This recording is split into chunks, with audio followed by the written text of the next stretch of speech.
There are over 150 different medical schools in the United States alone, and even more so when you include the rest of the world. If you're anything like me, 1, that's too many options, and 2, reading about them on paper just isn't enough. So with this series, I want to interview different students at different medical schools in order to give you more than just words on a piece of paper to go by.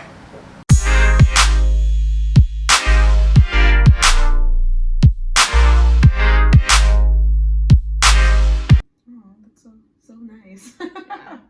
Hire me, marketing advisor. And we are back for our second episode in this series. If you're here, gently caress that subscribe button down below. And while you're at it, go ahead and hit that like button. But how's it going, YouTube? On today's episode, we are headed to, drumroll please, University of Florida, College of Medicine, where Esther and Samari will be doing today's interview for us. I can add on. I can add on.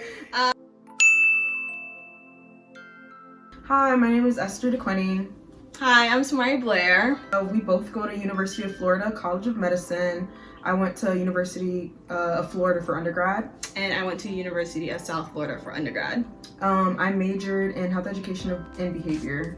And I majored in biomedical sciences and public health, and then I came to UF to do my MPH before med school.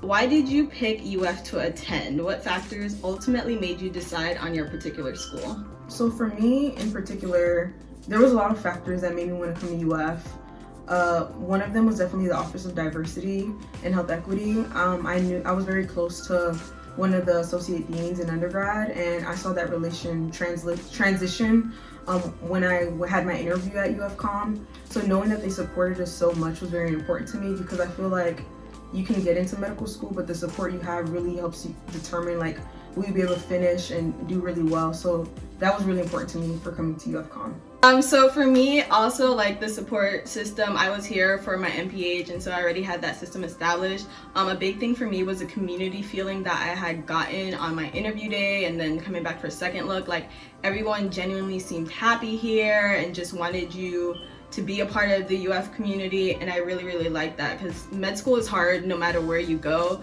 but coming to a place where you genuinely feel happy and supported, that was a very big thing for me. So yeah. Tell us about your school academic structure. So overview on the curriculum, classes taken, order, grades versus pass-fail, breakdown of didactics, clinical year or research years, and when do you take STEP? I know that was a lot. So I'm gonna break it down a little bit. So since we're in our preclinical years, we'll focus more on that right now. So can you tell us like a little bit more about like what the first 2 years look like?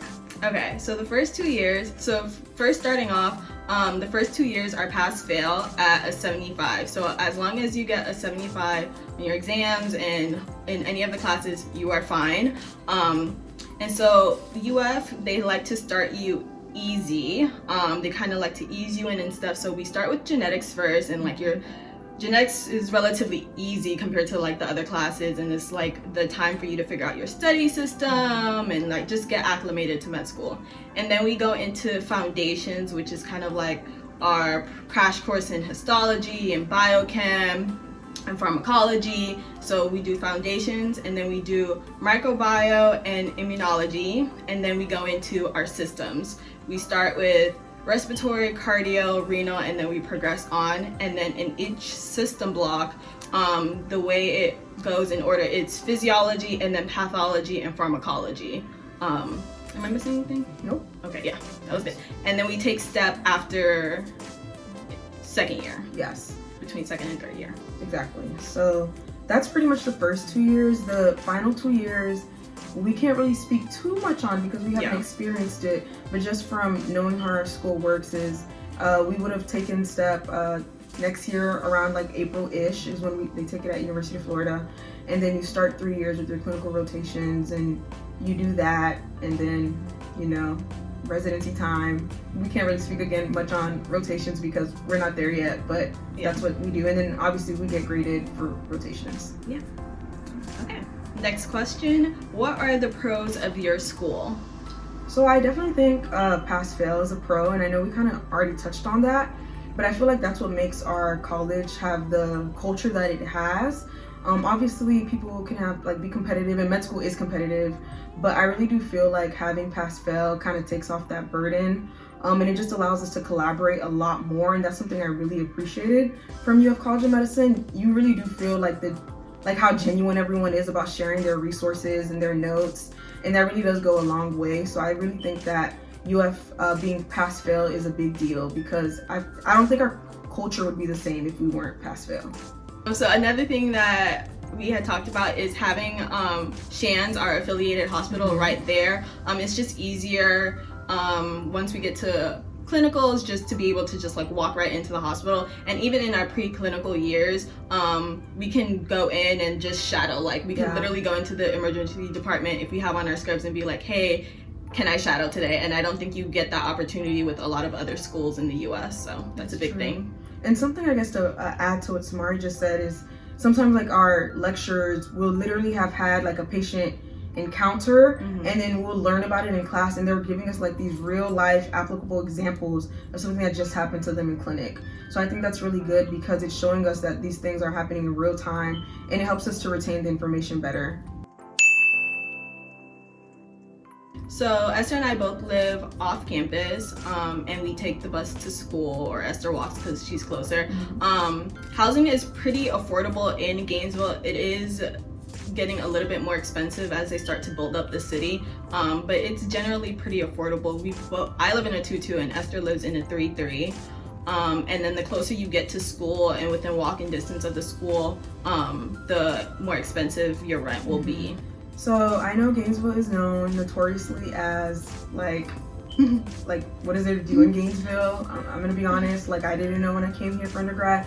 There are some things to do in Gainesville. You kind of just have to find them and know them. So I guess I'll do the restaurants part first. There's a variety of restaurants, and what I love about Gainesville is the non-chain restaurants. There's a good amount of them.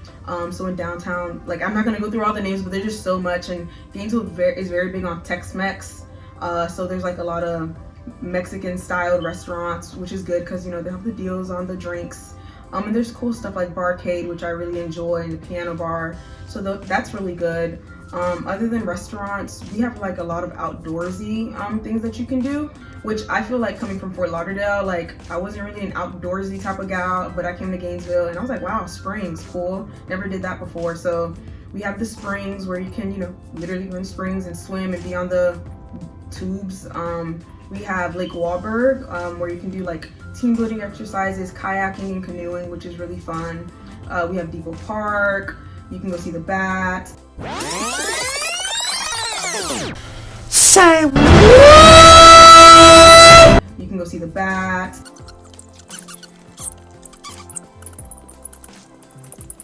There's the botanical garden, there's the zoo, there's museum. There's a lot. You can find things to do in Gainesville, and there's also the Phillips Center where there may be shows sometimes, and also in downtown. You can also like find shows that come through the city there. So Gainesville's getting better. I heard they're making a Dave and Buster's. Yes, they are. I don't know when it's supposed to be happening soon, but things have changed, so you can definitely find things to do here. So there are tons of things to get involved with at UFCom. So first we have a bunch of interest groups in a variety of specialties. Any single specialty that you can think of, there is an interest group, and they bring in faculty who are in those specialties to come and do lunch talks, and it's really informative for you to like make connections if that's a specialty you want to go into. We also have EAC, which is the Equal Access Clinic. It is a completely student-run free clinic that offers care for underserved communities in Gainesville. And there's a bunch of different services that they offer. So in addition to like primary care, they can prescribe prescriptions. They have a women's night, LGBTQ night, a peds night. And so that's a really great opportunity to get involved and give back to the community. We also have a thing called White Coat Company, where a bunch of med students come together and we put on plays for kids in the pediatric hospital. And that's a great way to just kind of like decompress and just like run around and have fun with your classmates. So I really like that. And then there's also the executive board for each class, and Esther and I are both on the executive board for our class as the diversity liaisons. Involvement in the community. So we have community service chairs on our executive board, and they plan community service activities, and all we have to do is show up. So Samari already talked about equal access, which is something all of us do, but other things that we've done is Habitat for Humanity, which is really good, where we build houses for low-income families. Also, Teach Back is another great one, where medical students and other students go into high schools and middle schools and teach them about doing vital signs or other various things depending on the topic for the day. There's also Ronald McDonald House. It's literally limitless with the things that we can do in Gainesville, and I think that's what's so great about Gainesville, because this is not great, but there is a big disparity in Gainesville, like East Side Gainesville, Southwest Gainesville. When you like get to that side, but when you're versus like when you're on UF's campus, you can really see the difference. So it shows like a big opportunity for students to try to really help out, and you just learn more about how other people may not be living in the same situations that we are living in, because we're in this bubble of UF. So there's a lot of volunteer opportunities in Gainesville. So support groups can vary. So at the College of Medicine, we have a counselor. Her name is Dr. Didi, which is on the 4th floor, and she sees all of us at the College of Medicine, including the PA students. So you can imagine that can be overwhelming for her, but she's like the center point of care to go to, and sometimes she can outsource you to other people to see. So that's someone we have within the College of Medicine. Also, just the Office of Diversity and Health Equity, specifically as minority students, I'll speak on the support that I feel like I specifically get, and it's from them. They're just so supportive, and it's like having moms, like multiple moms at school. You go into the office and they're just so supportive. They truly want to hear what's going on with your day. They all gave us their phone numbers, and you can literally text them. They check in on you. They advocate on your behalf. It's literally so great having that. And I think, again, we talked about it before, but that's why it's so important to have a strong Office of Diversity in the med school you choose, if that's something that's important to you, because they can really support you in ways that you may not even have imagined. Obviously, like, these are our experiences, and me and Samar can only speak from things that we feel that we got something from. So for me, I feel like small things every day lead to like big success, I guess. So my form of relaxation on a day-to-day basis may not seem significant, but for me, it helps a lot. So like right now I have my diffuser running, and that calms me down. I like to listen to like R&B, specific like types of songs, and that soothes me down. And just playing music, lighting my candle, having my diffuser on, having my lights on, I don't know, that makes me relax. And that's on a day-to-day. But if it's not on a day-to-day, and it's like I really, really need to relax, like we just had a golden weekend, being with friends is very relaxing for me. I like being around people. So whenever we have a chance to like go out or going to church, anything that involves me being in a community where it's not just talking about med school all the time, I really enjoy, and that helps me to relax. How about you? I like to sleep whenever I can. My phone is always on Do Not Disturb, and no one can get in contact with me because I'm always sleeping. That's a big thing for me. When it's not raining in Rainsville, I like to go out by the pool and read. And then piggybacking off of what Esther said, just being with friends, especially after like a long week of exams, like the amount of like wine nights and game nights and stuff that we've had definitely comes in handy. I guess I'll go first. I knew this, and this would not have changed my decision. I am very happy with the College of Medicine I'm at and where I'm studying, and I don't think my decision would have changed. But I will say, so we didn't really talk about this much.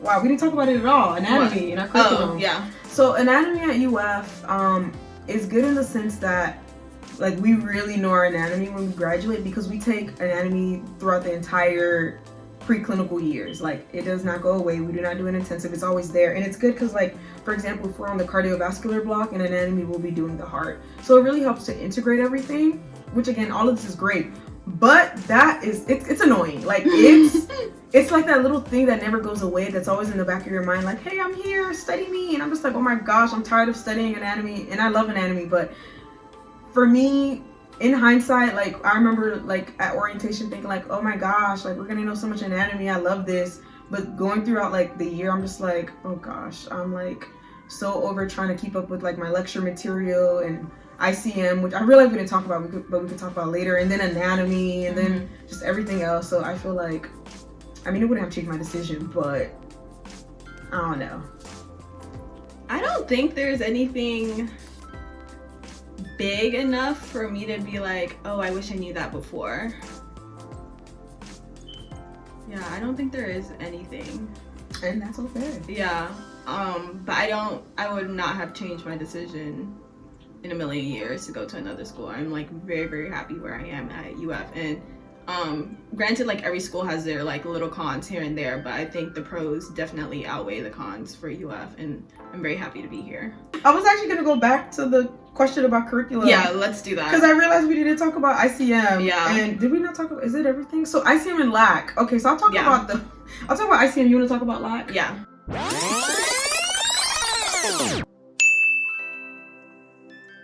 Okay, so with ICM, it's called Intro to Clinical Medicine. And that's kind of like what teaches us the doctoring side of being a doctor versus our other classes, which is more like science-based. So in this course, some things you might learn is like heart sounds and how to do a chest exam, or Radiology. Radiology, ethics. I can't think of all of it because Quality improvement. yes, quality, patient safety and quality improvement. Yeah. Yes. So all of that within one course, and we take that again. That stays throughout the entire preclinical year. So it just changes. Like first semester it was ICM-1, then second semester ICM-2, and it just keeps going on. So that course is always there. And again, with anatomy, what we're learning in our system block, or what we're learning in general with our regular science class, they usually try to line it. So like in cardio, for ICM, we were learning heart sounds and murmurs. And then in anatomy, we're learning the heart anatomy. So then they try to really make sure everything's really integrated, so you're seeing it multiple times. And then Samari can talk about LAC. Yeah, I'll talk about LAC and CLG. Oh, and CLG. Oh my goodness. So for LAC, so like Esther said, like once we're in ICM and like we're in a specific block for a specific organ system, we'll learn like the correlated exam. And so we'll learn it in the lecture, and then we'll go to our learning and assessment center. That's what LAC stands for. And we'll just like practice the exams on each other. And so we have our checklist, and we have people, we call them PITAs. They show us and demonstrate the exam and stuff like that, and then we break off into peers. We're going into a simulated doctor's room, and we're literally like practicing on each other. And the cool thing about LAC is like it's completely open for us to go in and practice. There's like no set hours, and so we'll always grab a classmate and be like, okay, hey, like I need to brush up on X, Y, and Z, and like that's how you really hone in on the clinical skills. So that's available to us. And then we also have CLG, which stands for Collaborative Learning Groups. And so basically our entire class, about like 130 something students, are broken down into groups of 7 to 8, and these groups are really there for you to foster a closer bond with a smaller group of people. And we talk about like wellness, what's been going on in a week of med school. What else we talk about? We have different activities to do each day. We'll go through doing physical exams and writing a note, and how to do a presentation and writing up a note, and X, Y, and Z things. There's so many things that we do in CLG, and that's a big thing that they really emphasize here at UF. It plays a huge part in our professional development. So yeah. Yes. And to piggyback off what Samari said about CLG, we stay in these same groups for the entire 4 years, unless like something crazy happens. But yeah, for the most part, you're with the same group. So it's really supposed to be like a community within a community, because it can be pretty difficult to try to, even though we do have a big sense of community at the College of Medicine, but having a smaller group of people that you can be really close to, and also just a faculty member that you can be really close to is very important and very cool type of experience that we get to have. And CLG is like that safe space for you to like learn different skills. And like Samari was saying, we do not patient presentations. We do case encounters. So like I can't imagine trying to do that in front of my entire class, like trying to guess what the diagnosis is. But in CLG, it's more of a safe space. We all mess up. But patient presentations is probably, I feel like, everyone's favorite thing. Yeah. I don't want to speak for everyone, but our class really likes it. It's when the lecturer brings one of their patients. So let's say we're learning about breast cancer, the respective lecturer would probably bring one of their patients who had breast cancer or currently has breast cancer. And it's so good because they share their story, and we don't get tested on that information. Like no one's taking notes. It's literally just hearing a patient's story. But I love it because, again, you can learn about something and like I forget it in 5 seconds. But like the breast cancer patient presentation, I still remember the lady, remember what she did, and I remember her story. So Like, you can forget what someone said. I think it's a Maya Angelou quote, but you never forget how someone made you feel. And like, I think that's something that's really important, and I'm really happy that they do that at the College of Medicine, because you just gain so much from that, and it helps you have the humanism side of medicine, because it's hard to feel that when you're studying all the time. I was just about to say that you get so burnt out with all the books and stuff like that, and like sometimes like when you're studying that much, you can forget like why you wanted to be a doctor in the first place, and this helps you refocus and be like, okay, this is my purpose, this is why I'm doing this. So yeah, love patient presentations. We didn't talk about like cost of school and stuff like that, but med school is like very expensive, and I would have to say like, one, like do your research in terms of like scholarships and stuff like that, see how much money you can get from schools, but also like I think a big thing for me was just like I'm gonna have to take out loans regardless, and so I'd rather take out loans for a place where I'm like truly happy. So if you are, and again this is like my personal advice, if you are stuck between a school that's giving you like just a tad bit more money and a school that you like really love, go where your heart is telling you to go and where you feel like you're going to be the most successful, because at the end of the day you're going to have to pay the loans back. And then shameless plugs, follow me on Instagram and Twitter at Samari Safari. I agree with what Samari said. I actually had that same, I had a school giving me more money, but I chose UF, so I'm happy you're here. My general advice would be, I've been saying this so much, but to grant yourself grace. And I feel like whoever is watching this video, in whatever season of life that you are in, whether you're already in medical school, you're applying, or you're just thinking about, maybe do I want to do medicine? Let me watch this video. Give yourself grace. All this stuff is super hard. It's very competitive. Don't get me wrong, but really just grant yourself grace, because we are our biggest critiques and we always feel like we're not worthy enough and we can't do it. So I'm telling you that you can do it wherever you are. If you're already in med school, keep doing it. If you're trying to get in med school, keep doing it, because you will get in. But just be nice to yourself sometimes. And my shameless plug, I'm trying to think what's my @ name now. On Instagram, my @ name is Esther, ESTHER.Duke, DUQ. So you can follow me on that. And you can click on my blog. That's in my bio. That's it. Thank you. Bye. So I want to put out a huge shout out to Esther and Samari for doing this video for us. You guys were absolutely amazing. University of Florida College of Medicine is a great school, and I'm glad everyone got to hear about it from you too. If you want to connect with Esther and Samari, their information will be down below. If you loved that video as much as I did, go ahead and smash that like button, smash that subscribe button, and tune in next time as we head to Florida International University Herbert Wertheim College of Medicine for our next episode.